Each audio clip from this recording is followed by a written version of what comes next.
Welcome to ഫുഡിൻഷി. ഞാനിതേവിടെ കുറച്ച് piece വെള്ളത്തിലിട്ട് കുതിർത്തി വേവിപ്പിച്ച് വെച്ചതാണ്. ഇതിങ്ങനെ ഉണങ്ങിയതാണ്. അപ്പോൾ ഞാനത് രാത്രി വെള്ളത്തിലിട്ട് വെച്ചതാണ്. കണ്ടോ, അപ്പോൾ കുതിർന്ന് വന്നത് വേവിപ്പിച്ച് വെച്ചതാണ്. വെള്ളത്തിലിട്ട് വെച്ചാൽ മതി. അപ്പോൾ കുതിർന്ന് വന്നാൽ നമുക്ക് വേവിപ്പിച്ച് വെക്കാം. പിന്നെ ഇത് ഫ്രോസൺ കിട്ടും, ഫ്രഷും കിട്ടും, എല്ലാം കിട്ടും. ഞാൻ ഫ്രഷ് കുറേ പോയി നോക്കിയപ്പോൾ കിട്ടിയില്ല. അപ്പോൾ ഇതിങ്ങനെ വെള്ളത്തിലിട്ട് കുതിർത്തിയെടുത്തിട്ട് കറി വെക്കാമെന്ന് വിചാരിച്ച്. അപ്പോൾ ഇത് വേവിപ്പിച്ച് വെക്കുന്നുണ്ട്. ഇതിലേക്ക് നമുക്ക് കുറച്ച് ഒരു 2 ടേബിൾ സ്പൂൺ ഞാൻ മാറ്റി വെച്ചിട്ടുണ്ട്, ഒന്ന് അരച്ച് ചേർക്കാൻ വേണ്ടിയിട്ട്. അപ്പം നല്ല കറി നല്ല കുറുക്കണ്ട, ഒന്ന് ടൈറ്റായിട്ട് കിട്ടും.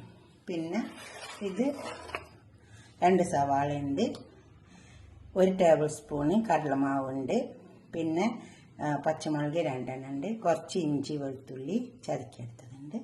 പിന്നെ ഇത് തക്കാളി 3 തക്കാളി ഒന്ന് ക്രഷ് ചെയ്തെടുത്തിട്ടുണ്ട്.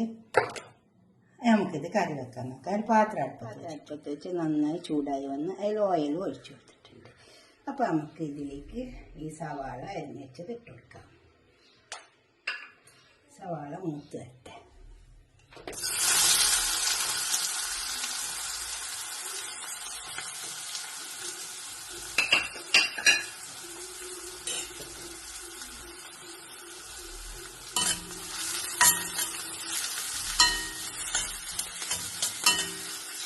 സവാള നല്ലോണം മുരിഞ്ഞ് ഉള്ളിയൊക്കെ മുട്ടുണ്ട്. ഇതുപോലെ മുത്ത് വരണം. കത്തിക്കഴിയുണ്ട്. ഇതിലേക്ക് നമുക്ക് ഇഞ്ചി വെളുത്തുള്ളി ചതക്കിയിട്ട് ഇട്ടെടുക്കാം. പച്ചമുളക് ഇട്ട് വെച്ചിട്ടുണ്ട്. ഈ പച്ചപ്പൊന്ന് പോയിക്കോട്ടെ.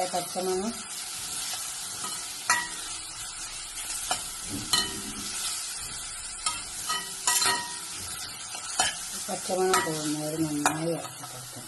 പച്ചമണൊക്കെ പോയിട്ടുണ്ട്. കടലമാവ് ഇതിലേക്ക് ഇട്ടെടുക്കാം.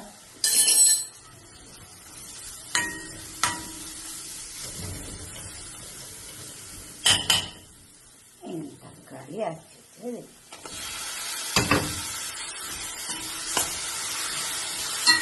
കടലമാവിന് ഒരു പച്ചമണം ഉണ്ടാവും. അപ്പോൾ കടലമാവിൻ്റെ പച്ചമണം പോകാൻ വേണ്ടിയിട്ടാണ് അങ്ങനെ ചെയ്ത് വെച്ചത്. അങ്ങനെ ചൂടുള്ള എണ്ണയിലേക്ക് ഇട്ട് കൊടുത്തിട്ട് അരച്ചിട്ട് തക്കാളി ഇട്ട് കൊടുത്തായിരിക്കും.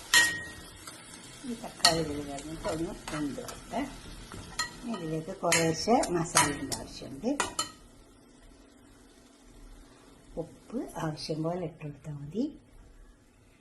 ഒരു 1/2 ടീസ്പൂൺ നല്ല ജീരകം, അപ്പോൾ തന്നെ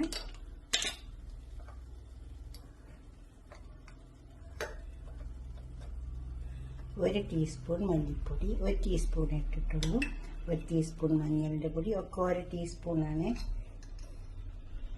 1 ടീസ്പൂൺ മുളകിൻ്റെ പൊടി. നന്നായി പിന്നെ ഇറക്കി ചേർത്തെടുക്കുക. നമ്മൾ റെസ്റ്റോറൻറ്റിലൊക്കെ പോയി കഴിക്കുമ്പോൾ അതിനൊരു പ്രത്യേക ടേസ്റ്റ് ഉണ്ടാവും. അപ്പോൾ നമ്മൾ വിചാരിക്കുക അത് എന്താണോ, അപ്പം ഇങ്ങനെയൊക്കെ ഒന്ന് ചേർത്ത് നോക്കിയാൽ അപ്പം നല്ല ടേസ്റ്റ് ഉണ്ടാവും. ഞാനിത് ഈ മസാല തന്നെ നല്ല ടേസ്റ്റാണ്, നല്ല ടേസ്റ്റ് ഉണ്ട്. ഉപ്പൊക്കെ നല്ല കൃത്യമായിട്ട് വന്നിട്ടുണ്ട്. ഇത്തിരി കായ ഇട്ട് കൊടുക്കാം. കായപ്പൊടി ഗ്യാസ് ഒന്നും ഇല്ലാണ്ടിരിക്കാൻ വേണ്ടിയിട്ടാണ്. നമുക്ക് വേവിപ്പിച്ച് വെച്ച പീസ് ഇതിലേക്ക് കൊടുക്കാം.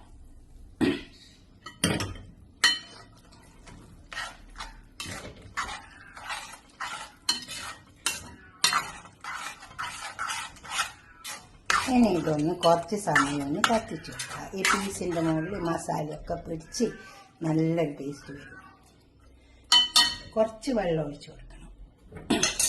വെന്ത പീസാണെന്നാൽ ഇതിൽ കുറച്ച് വെള്ളമൊക്കെ ഒഴിച്ച് ഈ മസാലയൊക്കെ ഇതിൻ്റെ മേലെ പിടിച്ച് നല്ലൊരു ടേസ്റ്റ് വരട്ടെ. വെള്ളം ഒഴിച്ച് കൊടുത്തിട്ടുണ്ട്. അവിടെ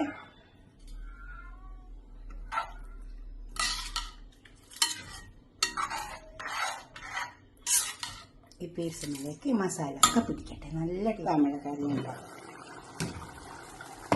തയ്യാറാണ്. ഇതൊക്കെ നമുക്ക് അരച്ച് വെച്ചിട്ട് വെച്ചു. അപ്പോൾ നല്ല കുറുക്കുണ്ടാവും.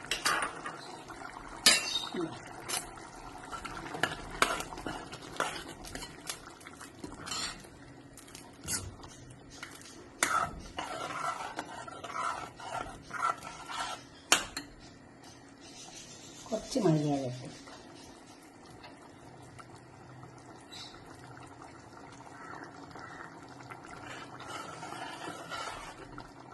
ഉണ്ടോ, നല്ല വെന്ത്. ഇനി നമുക്കിതൊരു പാത്രത്തിലേക്ക് സെർവ് ചെയ്യാം. അതിൽ നിന്ന് കുറച്ച് ഗരം മസാല പൗഡർ ഇട്ട് കൊടുക്കാം.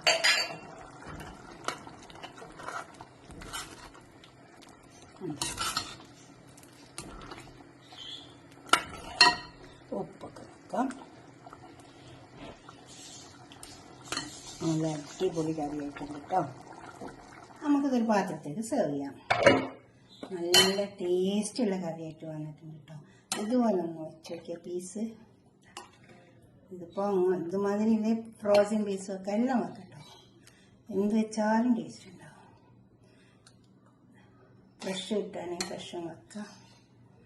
നിങ്ങൾ ഉണ്ടാക്കിയിട്ട് നിങ്ങളുടെ അഭിപ്രായം നിർദ്ദേശമൊക്കെ കമൻറ്റ് ബോക്സിൽ അറിയിക്കുക. ലൈക്ക് ചെയ്യണം, അതുപോലെ തന്നെ ഷെയർ ചെയ്യും വേണം. ഫ്രണ്ട്സിനൊക്കെ ഷെയർ ചെയ്ത് കൊടുക്കുക, ബന്ധുക്കൾക്കും. കുറച്ച് കുരുമുളകിൻ്റെ പൊടി ഇട്ട് കൊടുക്കാം. Okay, by. അടുത്തൊരു വീഡിയോ ആയിട്ട് നമുക്ക് പിന്നെ കാണാം.